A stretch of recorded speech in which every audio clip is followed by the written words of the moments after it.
That was bad. Worse was the way Lena squeezed my arm and answered before I could. That's perfect, she said. Perfect, right. Because for the next 48 hours, Lena and I were supposed to be a very believable couple. Not for fun. Not for some harmless little prank. For her grandmother. Her grandmother had been in and out of the hospital all winter, and after missing 2 family holidays, she had one request. She wanted the whole family together at the lake house for her 75th birthday. No drama, no gossip, no stress, especially not about Lena's recent breakup with the kind of man who treated apologies like a monthly subscription. So when Lena found out her ex, Graham, was still coming, because he had apparently become weirdly close to her brother over poker and bourbon, she panicked. Not because she still wanted him, because she didn't want her grandmother spending the whole weekend watching him hover around her like unfinished business. I just need one clean weekend, she told me over coffee 3 days earlier. One weekend where no one looks at me like I'm fragile or waiting for him to come back. And your solution is me? You're stable, she said. That's a deeply unromantic pitch. You're also good under pressure. That sounds like I'm being hired for a hostage exchange. Lena leaned across the table. Evan, please. That was the problem.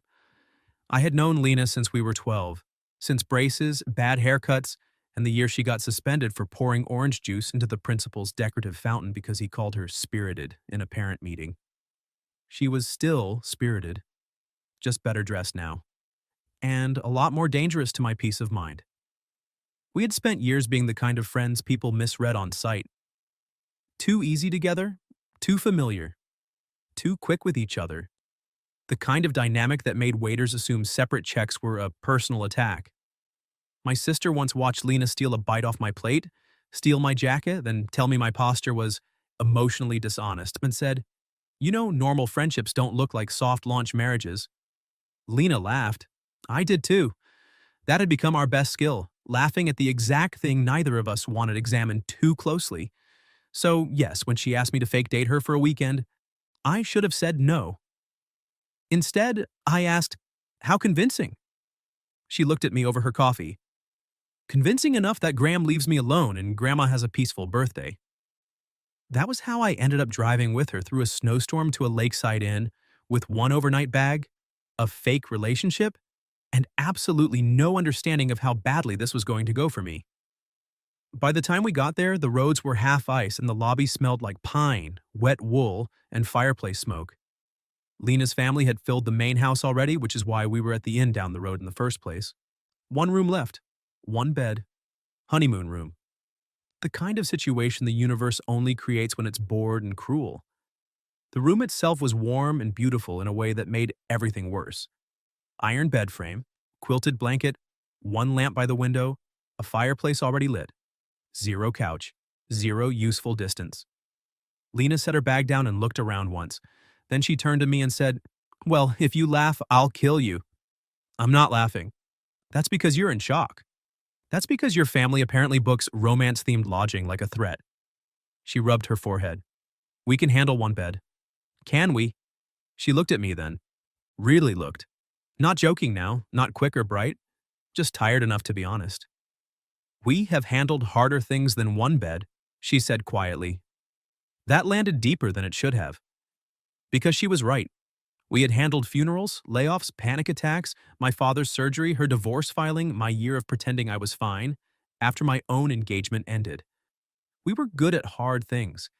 That didn't mean I wanted to lie beside her in the dark and act like my body had never once understood something before my brain gave it permission. Dinner at the lake house was exactly the kind of exhausting performance I had expected. Graham kept trying to sound casual.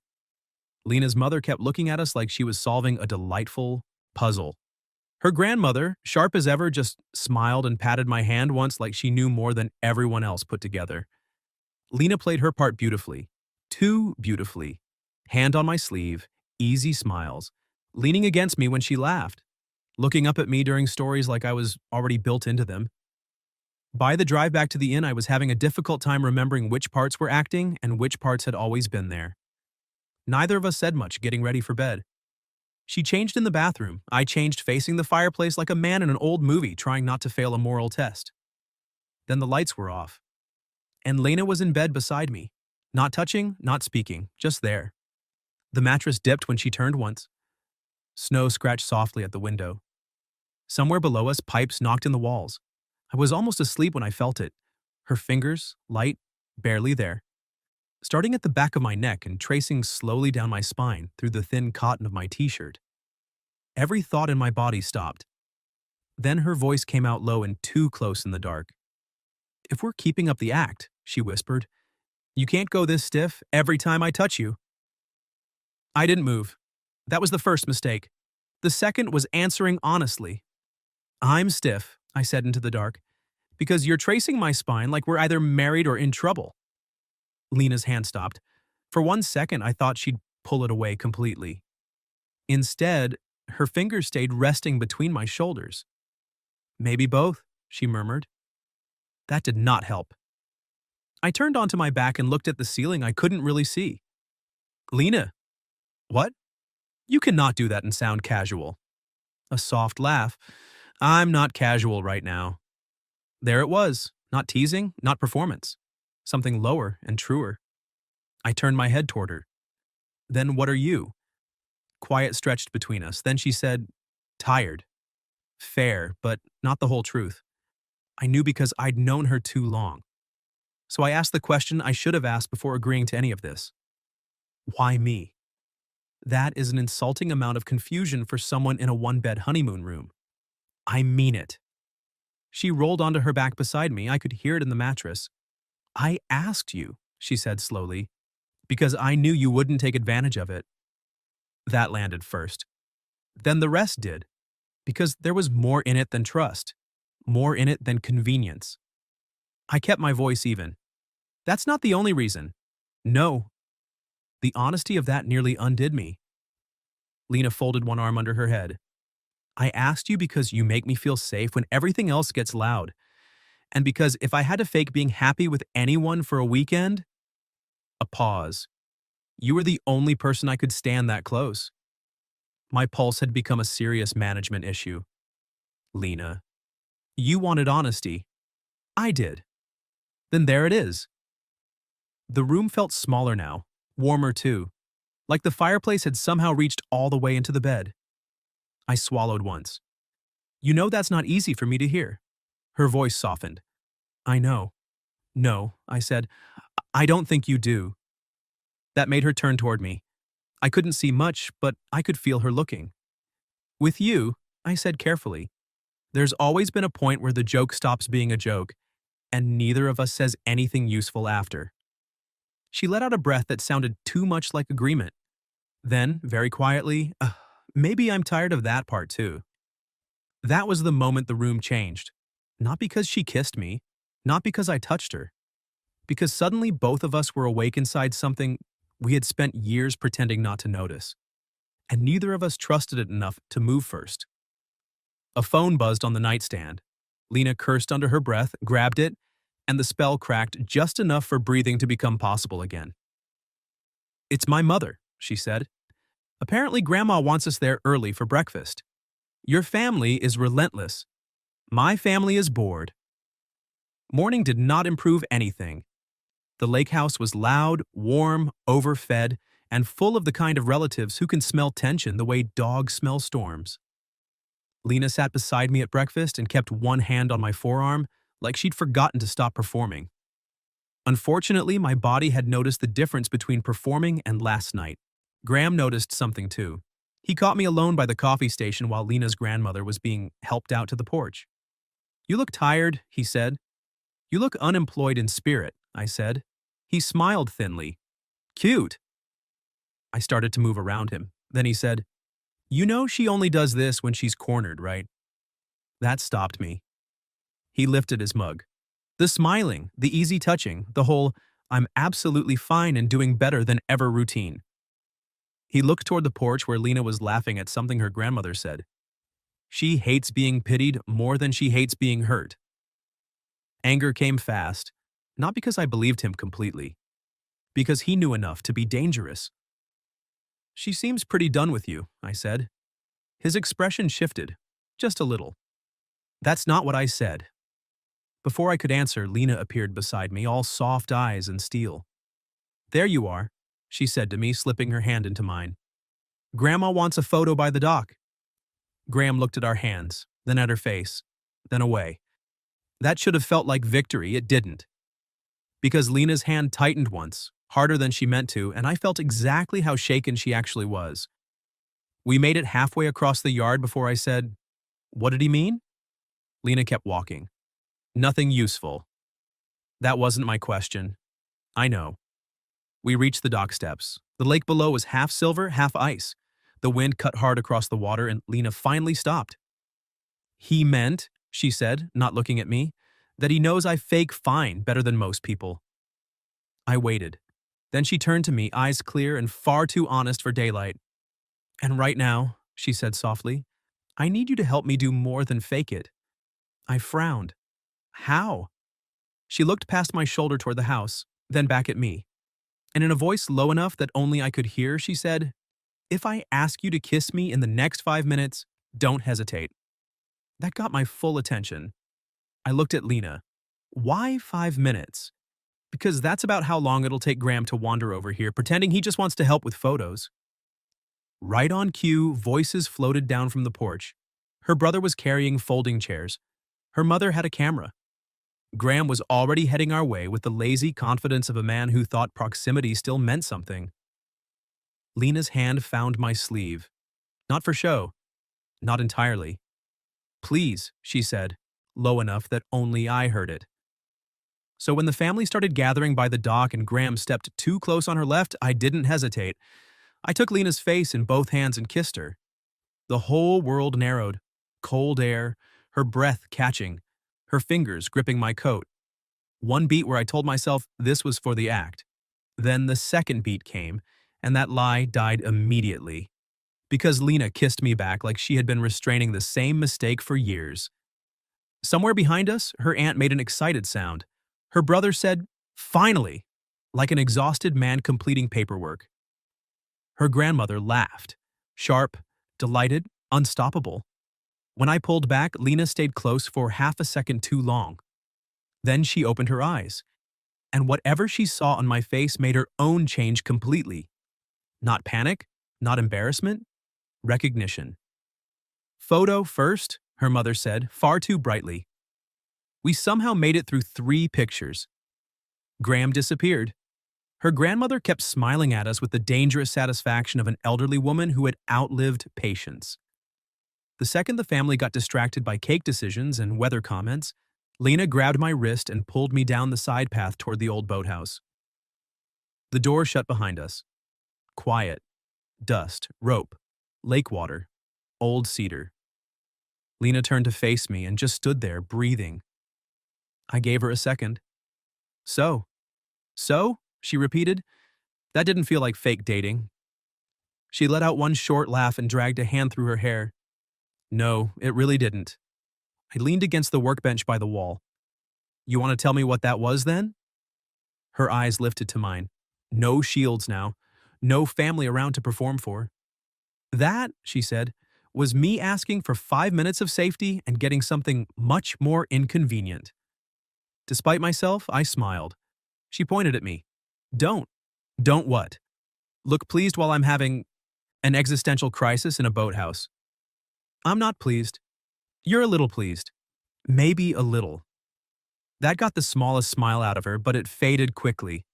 Because the truth was still there between us. Last night, the bed, her hand on my spine, the kiss by the dog that had gone off script and refused to apologize. Lena crossed her arms. "I need to know something." "Okay." "When you kissed me just now, was that because I asked?" I answered too fast to fake it. "No." Her breath caught. I stepped closer, slowly. "I kissed you because you looked at me like you were about to disappear into one more performance. And I couldn't stand it." She didn't move. Neither did I. "And," I added, "because if I'm honest, I wanted to know whether last night was only about proximity and nostalgia." I held her gaze. It wasn't. Lena looked down for 1 second, then back up. "No," she said softly. It wasn't. The boathouse felt smaller now, Warmer, too, even with the cold coming off the lake. I'm trying very hard to be responsible, I said. That seems unlike you. It's new. That's not what I meant. I smiled a little. I know. She took one step toward me, then stopped. Owen, if we stop pretending now, I don't know how to go back. That was it. The real fear. Not Graham, not family, not one bed. Us. I nodded once. I know. You say that very calmly for someone who should be at least a little alarmed. I'm extremely alarmed. Good. Lena. What? I don't want to go back. The silence after that felt alive. She stared at me like I had just pulled the floor out from under every safe version of this weekend and handed her the dangerous one instead. Then she asked, barely above a whisper, even if this changes everything? I stepped closer until there was almost no space left between us. Especially then. Her eyes went bright. Not tears, just too much truth arriving at once. Then a voice called from outside. Lena, her mother shouted, your grandmother wants the birthday toast before she gets tired. Lena closed her eyes and let out a breath that sounded suspiciously like laughter and defeat. Of course she does, she muttered. I touched her wrist lightly. We're not done. She looked at my hand, then at my face. No, she said. We really aren't. We stepped back into the cold, both of us looking exactly like people who had just changed their lives in a boathouse, and were now expected to smile politely through cake. As we reached the porch steps, Lena's grandmother caught one look at us and said, loud enough for the entire family to hear, well, about time somebody stopped lying. And with that, every eye turned toward us. Every eye on the porch turned toward us. Lena's grandmother sat wrapped in a quilt, hands folded over her cane, looking so pleased with herself that I briefly considered faking my own death to avoid the next 5 minutes. Lena, beside me, muttered, I'm never recovering from this. Her grandmother lifted one eyebrow. From what? Being obvious? That got a round of laughter from the family. Even Lena's mother covered her mouth to hide a smile. Her brother looked openly vindicated. Graham, to his credit, had the good sense to look away and say nothing at all. Lena drew in one breath, then did the last thing I expected. She reached for my hand, not for the act, not because anyone was watching, because she wanted to. That single choice settled something in me. The nerves didn't disappear, but they stopped feeling like a warning and started feeling like a door finally opening. Her grandmother patted the empty chair beside her. Sit. Both of you. I'm too old to enjoy this standing up. So we sat.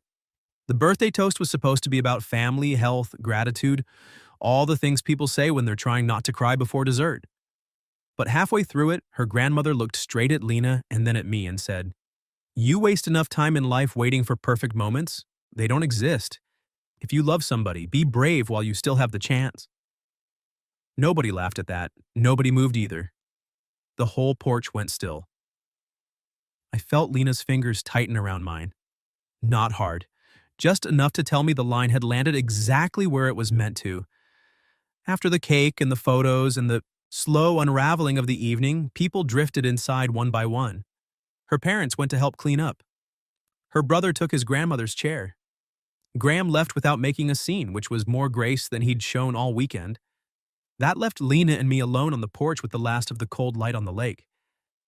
For a minute, neither of us said anything. Then she asked, Was that awful?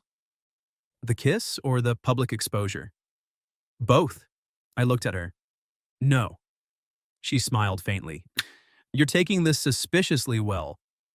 I'm trying not to ruin the first good thing that's happened to me all year. That changed her face, softened it. She turned toward me fully, one shoulder brushing mine. Then tell me something without hiding behind humor. Fair. I took a breath and gave her exactly that. I've loved you in a way that was too big for friendship for longer than I wanted to admit, I said.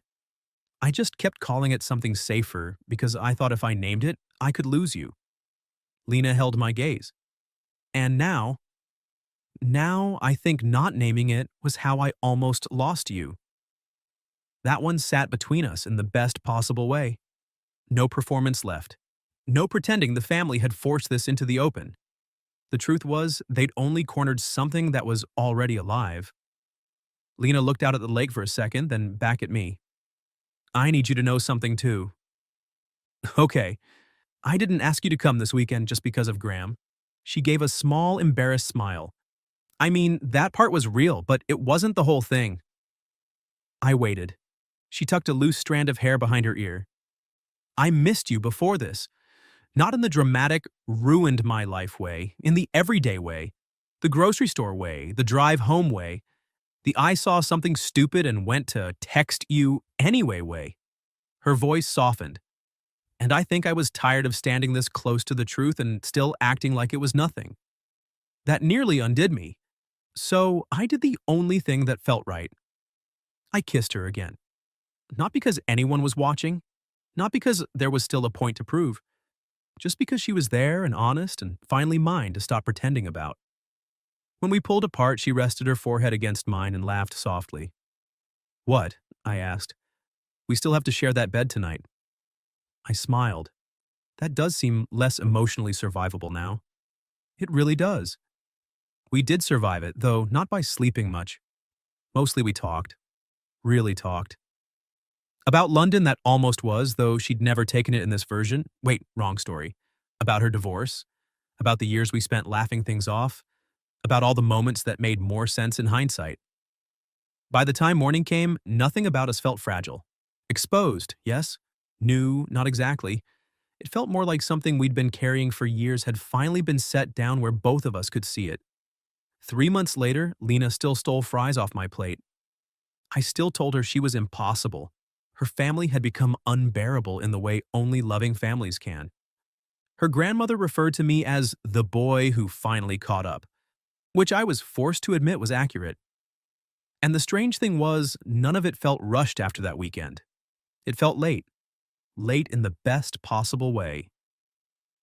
If you were in my place, what would you have done when she traced your spine in the dark? Tell me in the comments. And if you like this story, don't forget to like the video.